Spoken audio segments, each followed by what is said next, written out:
Bonjour à tous, d'importants dégâts après un incendie en Saône-et-Loire la nuit dernière. 5 véhicules de collection ont été détruits par les flammes. Des flammes qui ont pris à l'intérieur d'un garage automobile à Chalon-sur-Saône vers 3 heures du matin. Les sapeurs-pompiers ont dû intervenir pendant plus de 4 heures pour maîtriser le sinistre.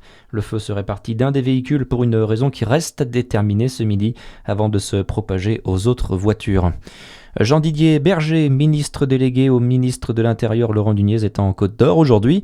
Une visite articulée autour de la sécurité du quotidien qui a démarré dès ce matin par une visite du centre de contrôle global de Dijon. Cet après-midi, il doit se rendre au commissariat de police nationale. 3 jeunes blessés dans une rixe à Besançon dans la nuit de samedi à dimanche. Les faits se sont déroulés quartier de Planoise peu après minuit. Les 3 victimes sont âgées de 16, 17 et 19 ans. Elles ont été prises en charge à l'hôpital. 2 autres jeunes hommes de 19 ans suspectés d'être les auteurs de l'agression ont été interpellés par les forces de l'ordre à l'aide de la vidéosurveillance. Ils ont été placés en garde à vue. On ignore toujours ce lundi midi les raisons de cette agression.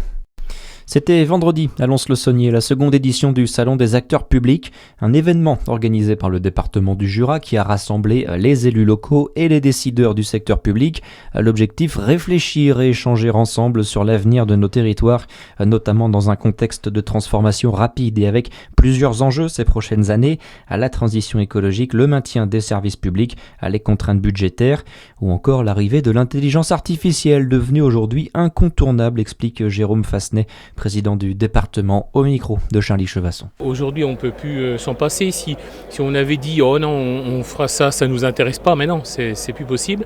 Je me suis intéressé sur ces sujets-là où je suis complètement novice depuis quelques mois.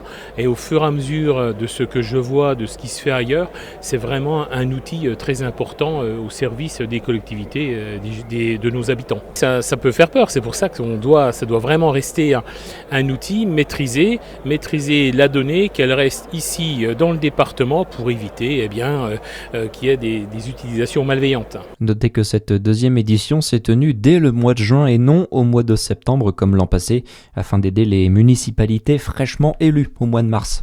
Dans le reste de l'actualité, c'est un rapport très attendu quelques jours après la mort de la petite Liana et dont le suspect faisait l'objet de plusieurs plaintes.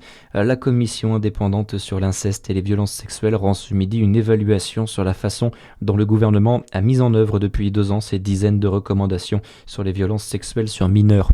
Et puis le foot avec la suite aujourd'hui de la Coupe du Monde. On suivra notamment Espagne-Cap-Vert à 18h ou encore la Belgique contre l'Égypte à partir de 21h. Et puis c'est aussi l'entrée en lice de l'Iran qui affronte la Nouvelle-Zélande. Une rencontre à suivre la nuit prochaine. Tôt ce matin, c'est la Suède qui s'est imposée 5-1 contre la Tunisie. Très bon après-midi à tous sur Fréquence Plus.